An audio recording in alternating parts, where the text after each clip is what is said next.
Ukraine पर रूस के हमले से यूक्रेन की हालत गंभीर। यूक्रेन में लगभग 15,000 भारतीय छात्र फंसे। इस बीच यूक्रेन के कई इलाकों में अफरा तफरी का माहौल है।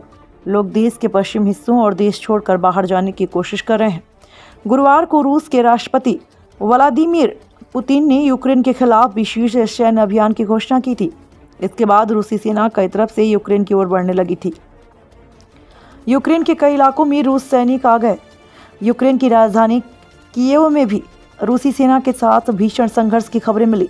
यूक्रेन में युद्ध के हालात के बीच फ्लाइट के जरिए उज्बेकिस्तान के रास्ते इटावा की MBBS छात्रा तेजस्विता देर शाम शताब्दी एक्सप्रेस से गृहनगर पहुंचकर इटावा रेलवे स्टेशन पर उसके माता पिता के अलावा अन्य परिजनों ने उसका जोरदार स्वागत किया।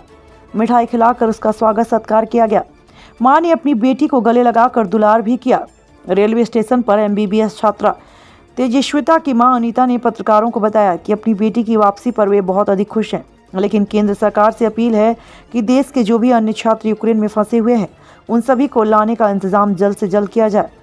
अंजू फ्लाइट के जरिए नई दिल्ली पहुंच गई। बेटी और उसके साथी के सकुशल वापस लौट आने से बहुत खुश है। यूक्रेन के वेलेंटिसिया से वापस लौट कर आई MBBS छात्रा तेजस्विता बताती हैं कि उनके आने के बाद सारी फ्लाइटें बंद कर दी गई। कीव शहर में सेना लगा दी गई। वहां ब्लास्ट हो रहे हैं, लोग भाग रहे हैं और अफरा तफरी का माहौल है। बहुत ही बुरे हालात बने हुए दिखाई दे रहे हैं। कुछ भी समझ में नहीं आ रहा है, आखिर उसके जो साथी यूक्रेन में फंसे हुए हैं वे कैसे वापस आएंगे। केवल यही चिंता सता रही है। तेजस्विता का कहना है कि सरकार को उसके अन्य साथियों को हवाई यात्रा का किराया कम करके वापस बुलाने का इंतजाम करना चाहिए। Crime bureau chief Uttar Pradesh से पवन सिंह की रिपोर्ट।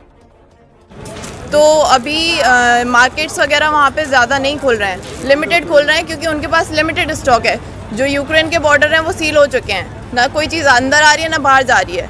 तो वहाँ पे बिल्कुल बहुत ज़्यादा बुरी कंडीशन है इस टाइम।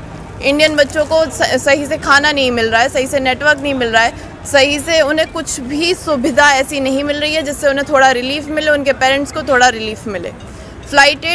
फ्लाइट्स इतनी ज़्यादा महंगी 80-80 हज़ार की फ़्लाइट्स हो रही हैं और वो भी रिफंडेबल नहीं है। जब स्टार्टिंग में हो रही थी, अभी तो सारी कैंसिल हो गई हैं, लेकिन जो पहले हो रही थी उनमें भी ये था कि अगर जाएगी तो जाएगी, नहीं जाएगी तो आपको रिफ़ंड भी नहीं मिलेगा। जो बच्चे वहाँ लोन लेके पढ़ रहे हैं वो बताइए आप उनके पेरेंट्स कैसे अफोर्ड करेंगे 60,000 की 80,000 की फ़्लाइट। मेरी फ़्लाइट जो हुई है वो 60,000 की हुई है।